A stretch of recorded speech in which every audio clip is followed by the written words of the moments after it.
আজকে চলে এসেছি চটজলদি একটা চিকেনের রেসিপি নিয়ে। খুব সহজেই খুব কম উপকরণে এই চিকেনটা খুব টেস্টি হবে। প্রথমে ধুয়ে রাখা চিকেনের মধ্যে দিয়ে দিলাম গোলমরিচ আর দিয়ে দিলাম জল ঝরিয়ে রাখা টক দই। সমস্ত পরিমাণ আমি ডেসক্রিপশন বক্সে মেনশন করে দেব। গোলমরিচ আর টক দই দিয়ে চিকেনটা খুব ভালোভাবে ম্যারিনেট করতে হবে। হাতের সাহায্যে ম্যারিনেট করলেই সব থেকে ভালো হয়, যাতে সমস্ত পিসগুলো খুব ভালোভাবে টক দই আর গোলমরিচের মিশ্রণটা দিয়ে কোট হয়। এটাকে আমরা আধ ঘন্টার জন্য রেখে দেব। রান্নাটা করতে আমাদের লাগবে কুচনো রসুন, কুচনো পেঁয়াজ আর গ্রেট করে রাখা আদা। প্রথমেই পরিমাণ মতো সর্ষের তেলে আমরা দিয়ে দেব তেজপাতা আর দারচিনি ফোড়ন। তার মধ্যে দিয়ে দেব কুচিয়ে রাখা রসুন।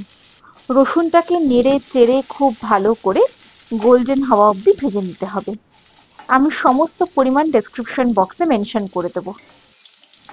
রসুনটা গোল্ডেন হয়ে ভাজা হয়ে এলে তাতে আমি এবার দিয়ে দেব কুচিয়ে রাখা পেঁয়াজ। পেঁয়াজ আর রসুন দুটোই অনেকক্ষণ সময় নিয়ে খুব ভালো করে ভেজে নিতে হবে। একটু ধৈর্য ধরে পেঁয়াজটাকে ভেজে নিতে হবে, তাহলে টেস্ট হবে খাবারটা। এই সময় এবার আমি দিয়ে দেবো এক এক করে আমার গুঁড়ো মশলা। প্রথমে দিয়ে দেবো স্বাদ মতো লবণ, তারপর দেব লঙ্কার গুঁড়ো, হলুদ গুঁড়ো, ধনে গুঁড়ো আর জিরে গুঁড়ো। সমস্তটাকে খুব ভালোভাবে মিশিয়ে নিতে হবে।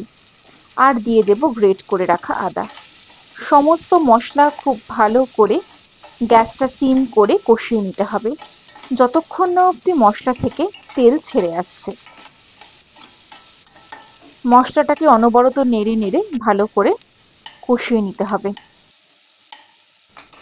যখন মশলার থেকে তেল ছেড়ে আসবে, সেই সময় ম্যারিনেট করে রাখা চিকেনটা দিয়ে দিতে হবে।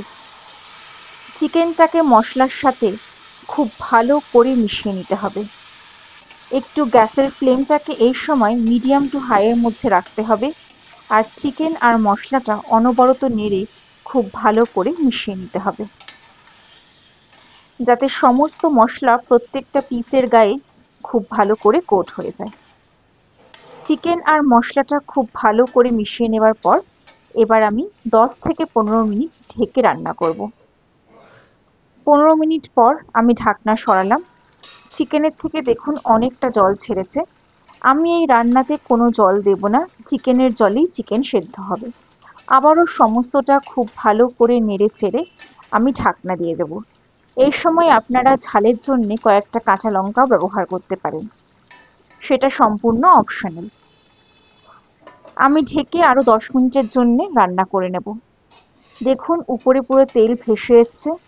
আমার চিকেন রেডি। এটাতে আমি বেশি ঝোল রাখবো না, তাই কোনো জল ব্যবহার করিনি।